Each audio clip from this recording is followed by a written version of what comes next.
Sure, gays without kids may have more disposable income, but those therapy bills from growing up gay really add up.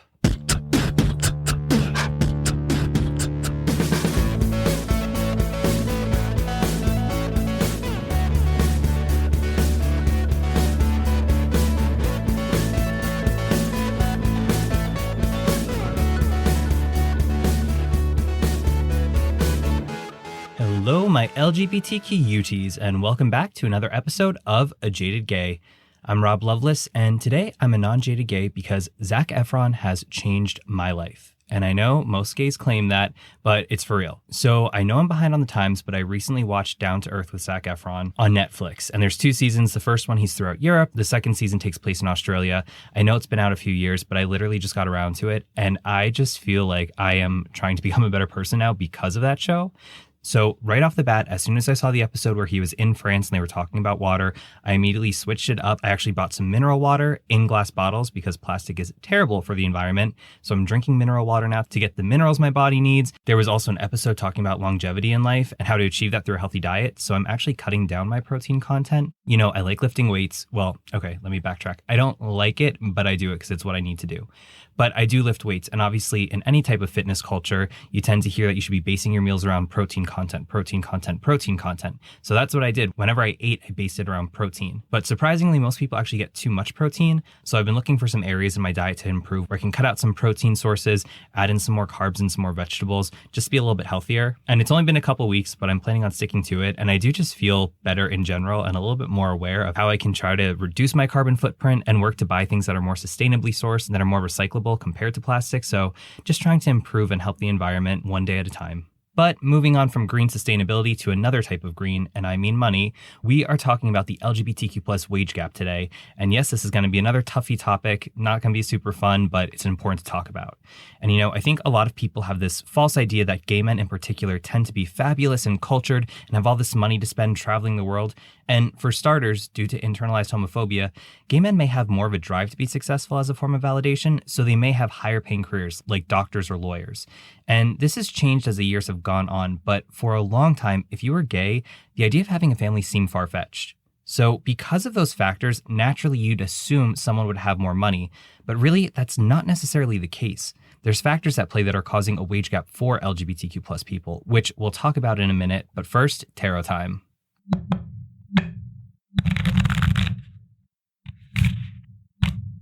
So the card for this episode is the 9 of Wands. And as we've typically talked about, Wands is a suit in the minor arcana, so it's about things that we can do in our day-to-day lives. It's tied to the element of fire. Wands typically represents creativity, passion, sometimes sexuality. And in numerology, the number 9 means that we're close to finishing out a cycle. We're coming towards the end of something, which is good. So we need to keep pushing ourselves to get to the end of that completion of the cycle. And it is masculine energy, so it's very action-oriented in nature. And when we pull this card, the key meaning we're getting is that we need to be persistent and self-reliant. And when it comes to persisting, obviously that can be tough. So we have to have the courage to push ahead, even if it might be testing us. And during that process, we also need to have up healthy boundaries so that way we can achieve what we're working towards and what we're pushing ourselves towards. And basically this card, it really encompasses all of the events, struggles, and triumphs we've been dealing with up until this point in our lives. So that could apply to a lot, whether it's relationships, finances, career, spirituality, whatever. And whatever that challenge may be, you know, we might feel exhausted. We might be thinking, why are we continuing to push ourselves if we've tried so hard and we're not there yet? We haven't achieved what we wanted to yet. But really, this card's indicating to keep pushing because we are almost there. You know, the sun is on the horizon. We need to keep pushing ourselves forward. And really, you know, we might have to step outside our comfort zone to do that, but we can achieve what we want to achieve if we continue to rely on ourselves and push ourselves forward. So we need to channel that action-oriented energy and really work to inspire ourselves to keep moving. And while that might be scary, this card is an assurance that eventually we will prosper and achieve whatever we're looking to. So with that in mind, let's kick it off by taking a look at the economic status of same-sex couples. In January 2022, Brookings Institution published an article that takes a look at the Census Bureau's information from 2015 to 2019 on same-gender households. And they found that, on average, same-gender married couples have higher rates of dual employment and have higher median incomes compared to opposite-gender couples. Now, the data isn't saying that the higher rates of dual employment equal a higher median income, but I could see that being the cause and effect. And in looking at the data for prime-aged family income by couple type, here's some quick stats. Same-gender couples who are male earned on average $107,000. Different gender couples earned on average $97,000. And then same gender couples who are female earned on average $95,700. And it's been assumed that the reason why same gender couples who are female earn less on average are because of the gender wealth gap. In fact, one of the more recent articles I found said that women earn 83 cents for every dollar men earn.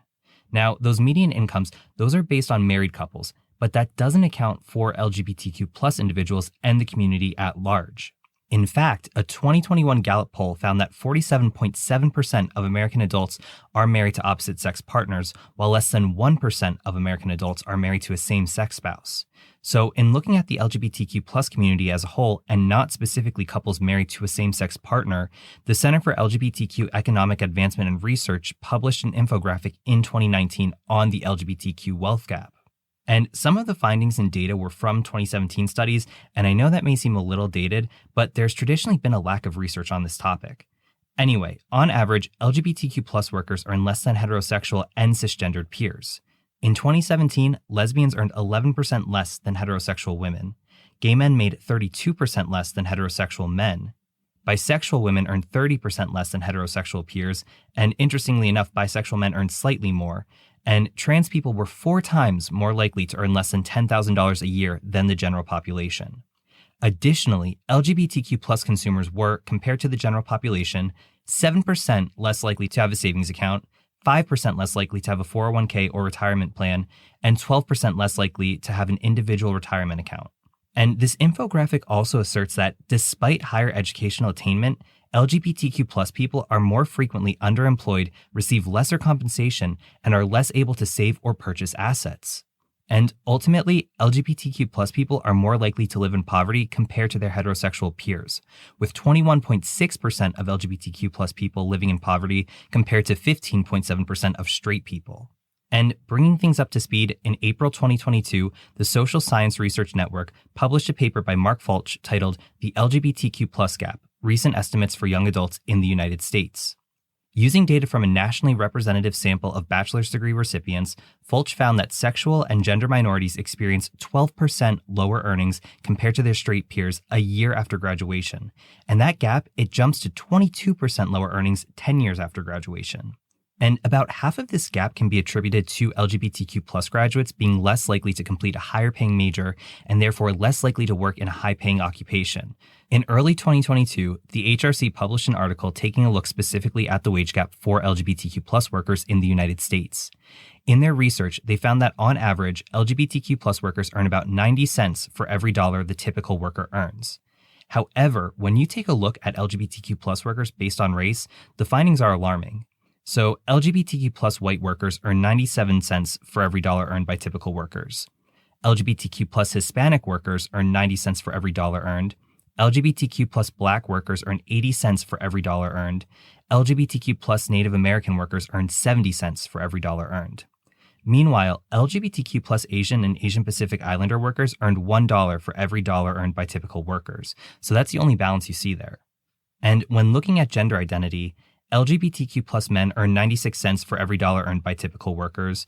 LGBTQ plus women earn 87 cents for every dollar earned. Non-binary, genderqueer, gender fluid, and two-spirit workers earn 70 cents for every dollar earned. Trans men earn 70 cents for every dollar earned, and trans women earn 60 cents for every dollar earned. And when you look at the two factors combined, API LGBTQ plus women earn $1 for every dollar a typical worker earns. White LGBTQ plus women earn 96 cents for every dollar earned. Black LGBTQ plus women earn 85 cents for every dollar earned. Native American LGBTQ plus women earn 75 cents for every dollar earned. And Hispanic LGBTQ plus women earn 72 cents for every dollar earned. And I'm going to read an excerpt from the article's conclusion. Though we did not assess the underlying reasons for this disparity, it is likely that discrimination is playing a role. 1/3, approximately 36% of LGBTQ plus workers say they have experienced discrimination in the workplace, with 29% of LGBTQ plus people, 37% Black respondents, and more than half of transgender respondents saying this discrimination had significantly impacted their financial well-being. Of note, the wage gap between LGBTQ plus and non-LGBTQ plus people is potentially even larger than what is reported here, as the present analysis only includes full-time workers. Previous research has repeatedly found that LGBTQ plus people are more likely to be unemployed or underemployed relative to their straight and cisgender peers. And touching upon discrimination, let's jump back over to the Center for LGBTQ Economic Advancement and Research's infographic. They state that when LGBTQ consumers, businesses, and community groups seek products and services, they are victimized by discriminatory treatment and by unfair, deceptive, or predatory marketing practices. In fact, a study of Home Mortgage Disclosure Act data from 1999 to 2015 concluded that same-sex couples were denied residential mortgages 73% more often, received up to 0.2% higher interest rates and fees on average, and overpaid up to $86 million each year for their home mortgages. However, in a June 2022 BBC article titled The Big LGBTQ Wage Gap Problem, author Megan Carnegie writes that discrimination may not be the only factor impacting this wage gap. Here's a quote. Research shows the pattern of lower earnings across LGBTQ+ workers is set in motion long before people are established in the workplace through choices they make in their younger academic years and early professional lives. Once in the workplace, discrimination compounds the effect of these decisions, holding people back from progressing the same way as their heterosexual peers. So, what exactly are these quote-unquote early choices? Well, for starters, a 2019 study published in the Economics of Education Review found that LGBTQ+ students in the US are less likely in general to finish school and therefore less likely to go on to further their education. And going back to Fulch's paper, he found that LGBTQ+ graduates were more likely to pick majors with a higher percentage of females, cough cough, me majoring in communications. Therefore, LGBTQ+ graduates are more likely to work in an occupation where there were also a higher percentage of females, and these on average tend to be occupations where salaries are lower. Meanwhile, 29% of people aged between 13 and 23 who identify as lesbian, gay, bisexual, transgender, undefined, or asexual chose to avoid a career in STEM because of the fears that they would be discriminated against. That being said, it's estimated that today's STEM industries have lost up to 120,000 viable candidates due to the cumulative effects of anti-LGBTQ+ bias. Additionally, LGBTQ+ students are less likely to be in full-time employment a year after graduation. In fact, gay or lesbian applicants in the UK are 5% less likely to be invited to an interview than heterosexual male or female applicants. Meanwhile, in the United States, employers are more likely to view resumes from applicants who stated their sexual orientation as gay or lesbian with a more critical eye.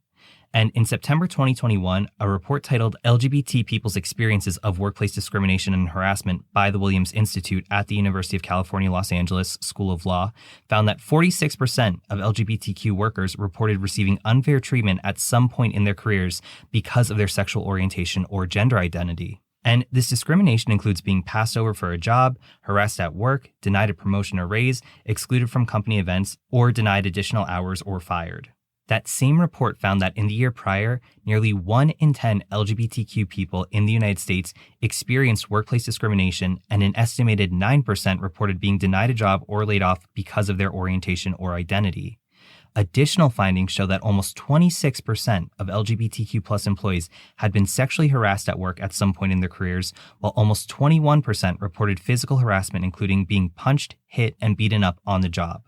And unsurprisingly, discrimination can impact LGBTQ+ earnings in different ways, whether by delaying a worker's progression within a company or leading to more frequent job changes due to non-inclusive environments.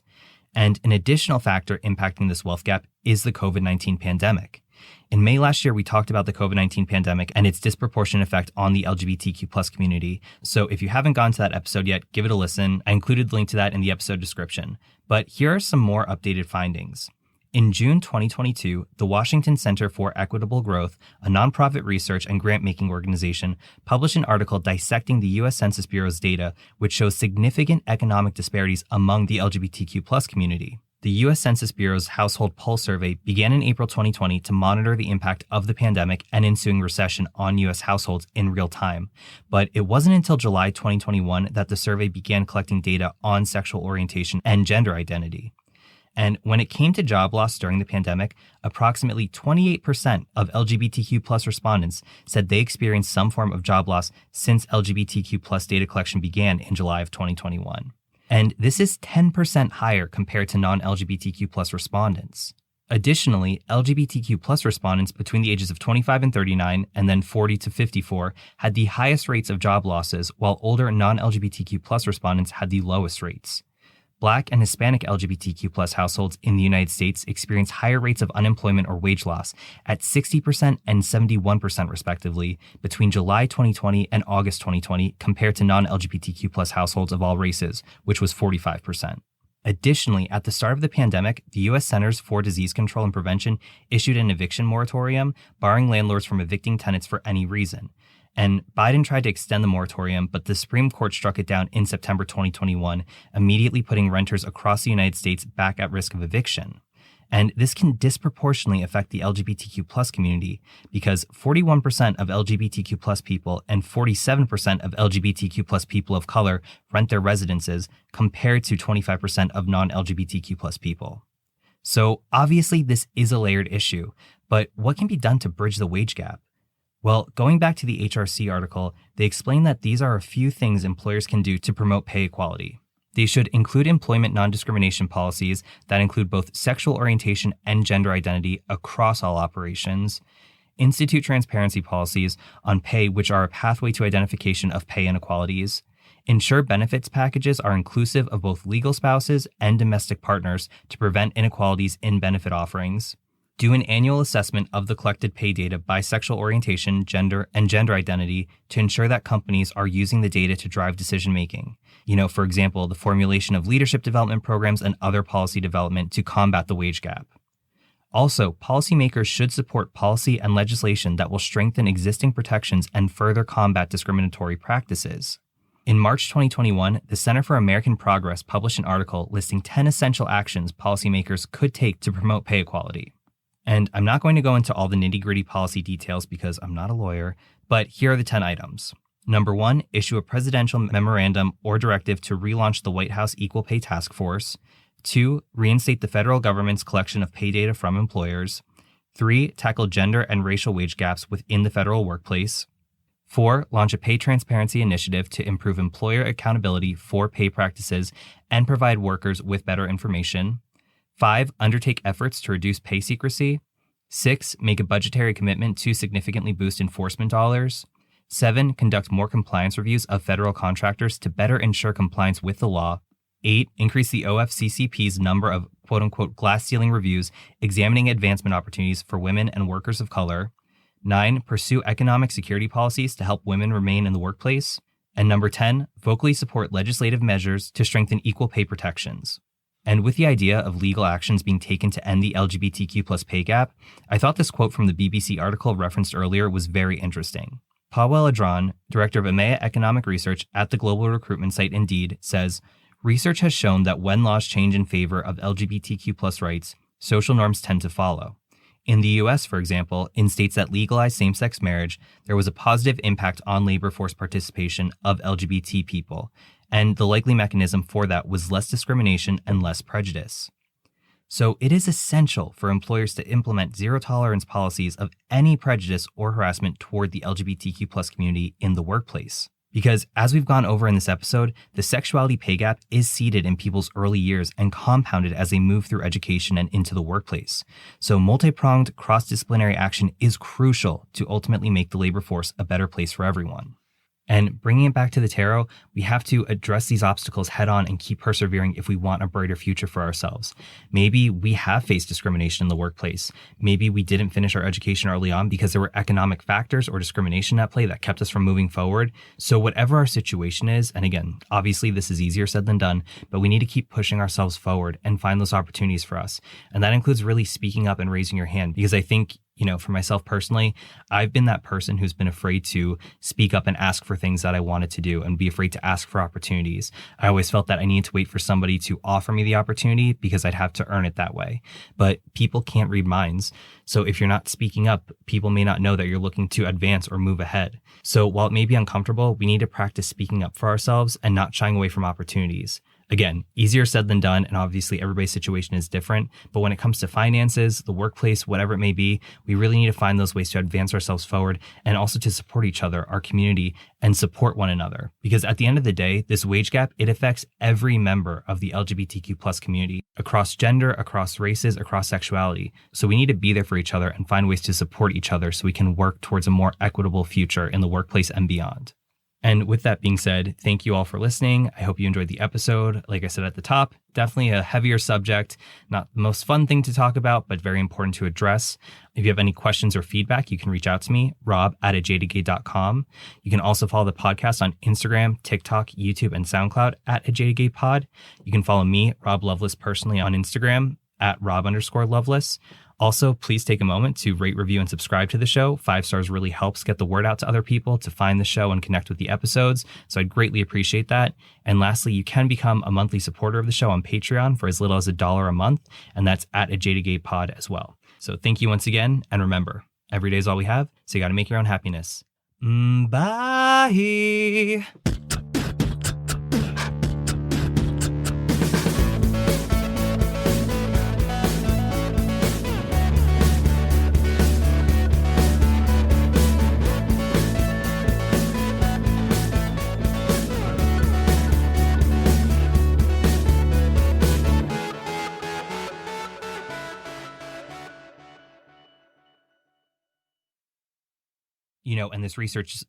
And this research cites STEM and business.